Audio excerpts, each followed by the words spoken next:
Terima kasih Anda masih bersama kami di editorial dan kita akan mendengarkan Kang Ade pendapat dari para pemirsa. Saat ini kita sudah terhubung dengan pemirsa Metro TV di Bekasi, Jawa Barat, ada Pak Ondo. Pak Ondo, selamat pagi. Selamat pagi Bung Leo, selamat pagi Bung Ade. Selamat pagi Pak Ondo Silitonga. Silakan Pak, pendapat Anda Pak. Ya, saya sangat setuju nih, berhemat mesti tepat. Jangan sampai pula berhemat tetapi pertumbuhan ekonomi juga terganggu. Itu mesti diperhatikan juga. Bila APBN, APBD berhasil dihemat sebesar 306.000 triliun, sungguh luar biasa ya. Ini benar-benar menjadi pembelajaran buat kita. Misalnya, ada pejabat yang melakukan studi banding, tapi lama harinya cuma lama sekali, 6 hari, padahal 1 hari jadi rapatnya misalnya. Sisanya di mall gitu loh. Nah ini saya pengalaman sendiri. Jadi pernah ketemu di luar negeri, orang DPR atau pejabat negara, ketemu di mall, saya lihat ini orang Indonesia, saya tegur, dia mengaku pejabat. Sama istri pula. Tadi bandingnya tentang yang tidak penting pula itu. Lamanya seminggu. Wah aneh kan begitu ya. Yeah. Dan jangan hanya di eksekutif loh Bung Leo, tapi juga di legislatif dan yudikatif. Saya ini berharap supaya Prabowo ini serius. Jangan nanti awal-awal ini aja di 100 hari aja. Coba bayangkan pengalaman saya, setiap pejabat diberi komputer yang baru canggih, laptop. Tetapi orangnya nggak bisa komputer. Cuma bisa ngetik-ngetik, bagaimana dibawa pulang jadi untuk anaknya. Jadi Prabowo itu harus serius, benar-benar dibabat habis itu pemborosan. Terima kasih. Terima kasih Pak Ondo Silitonga di Bekasi, Jawa Barat untuk pendapat Anda Pak. Selamat pagi.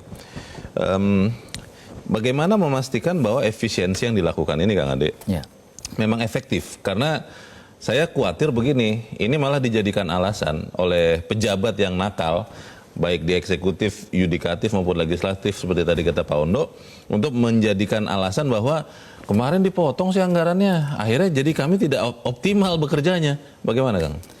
Itu mesti dilakukan fungsi pengawasan ya. Fungsi pengawasan ini dari pengawasan internal, misalnya dari Inspektorat Jenderal, kemudian juga dalam penyusunan laporan keuangan misalnya, ini dilakukan secara mandiri ya.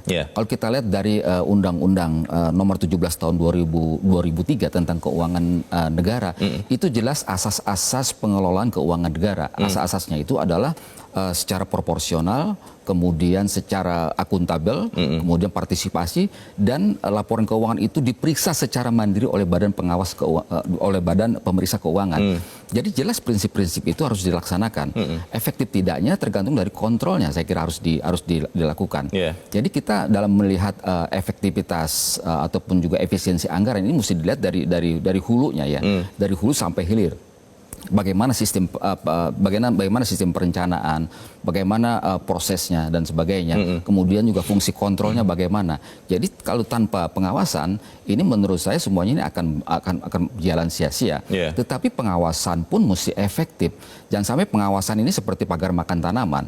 Kita tahu dalam beberapa kasus misalnya ternyata opini tanpa WTP tanpa pengecualian ini ternyata juga itu berjalan secara transaksional, dibayar gitu, kompromi ya? Auditornya. Nah, ini menurut saya tidak boleh terjadi lagi. Jadi Presiden Prabowo diberikan kewenangan penuh bagaimana mengelola pemerintahan ini dengan penuh kewibawaan, dengan penuh ketegasan. Jadi mesti diberesin unsur-unsur dalam pemerintahannya yang tidak cakap, yang tidak memiliki integritas.